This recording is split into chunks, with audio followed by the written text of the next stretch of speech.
Sage Kashyapa had married Daksha's daughters. Two of them were Vinata and Kadru.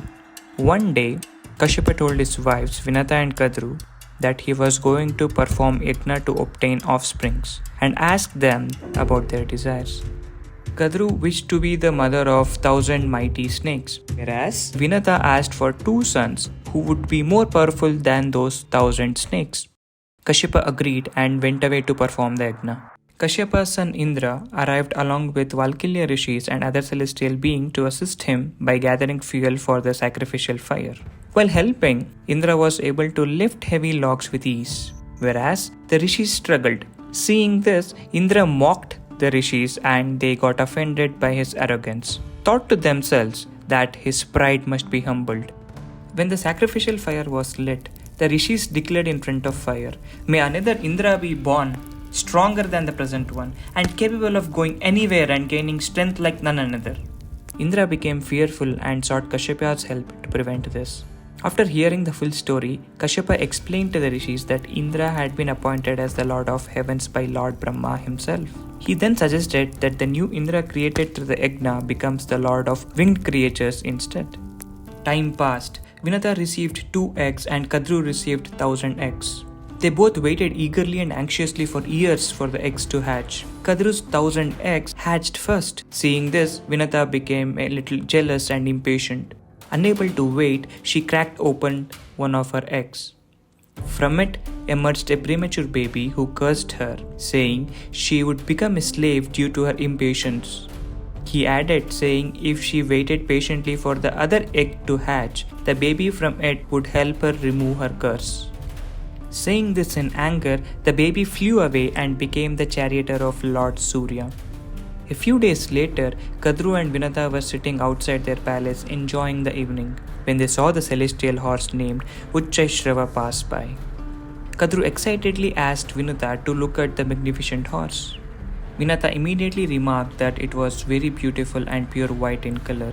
Kadru, however, argued that the horse tail was black. Vinata disagreed and was so confident that she bet her own freedom on the horse being entirely white. Kadru, excited by the bet, later began to doubt herself due to Vinata's confidence. She then instructed her snake children to cover the horse tail so that it would appear black. The next day, when they both went to look at the celestial horse, the tail indeed appeared black thanks to the snakes. Vinata was stunned and couldn't believe her eyes. Meanwhile, back at home, the second egg hatched. As foretold by the rishis, the baby who emerged could change his size at will. He immediately grew enormously and flew to meet his mother Vinata. Soon, Kadru arrived with her 1,000 snakes children and ordered Vinata to take them to the land of snakes, which lay in the middle of the ocean. Hearing this, Vinata's son was perplexed and unhappy with the command, but he carried all the snakes on his back and flew. Instead of going directly to the island, he flew towards the sun. Kadru became anxious as the snakes couldn't tolerate the intense heat. So she pleaded Indra for help, asking him to bring rain. With no other choice, Vinata's son landed the snake safely on the island. Angrily, he asked his mother why is she being treated like a slave. Vinata then explained the entire story about the bet and how she lost. The mighty son then approached the Nāgas and asked what the price he must pay to win his mother's freedom. The Nāgas replied that he must bring them Amrit, the nectar of immortality. Without hesitation, the mighty son spread his wing and flew to the heavens in search of nectar. On his journey, he heard the voice of Kashyapa. The son explained his mission and asked Kashyapa where he could find food to gain strength. Kashyapa pointed towards 2 creatures fighting, Supratika, an elephant, and Vibhavasu, a tortoise, and told him to eat them. The mighty son captured them and searched for a tree to sit on to eat his meal. Eventually, he found an old banyan tree, but as he tried to sit on it, the tree began to collapse under his weight. While this was happening, he noticed rishis were meditating on the branch of the tree. Out of respect, the mighty son carefully lifted the branch with the meditating rishis along with the elephant and tortoise. Impressed with his strength and care, the rishis named him Garuda. Garuda gently placed the rishis in a safe place. Then after finishing his meal, he flew towards heaven to obtain the Amrit. The skies darkened due to the massive flapping of his wings, and the army guarding the Amrit couldn't see Garuda to fight. With the help of wind god, Indra cleared the skies and saw the mighty Garuda coming. However, no weapon thrown at him could harm him. When Garuda finally reached the place where the Amrit was kept, he saw it was surrounded by fire and guarded by serpents. He changed his form, growing 100 times bigger with 100 heads. He filled his mouth with water from many rivers and used it to extinguish the fire.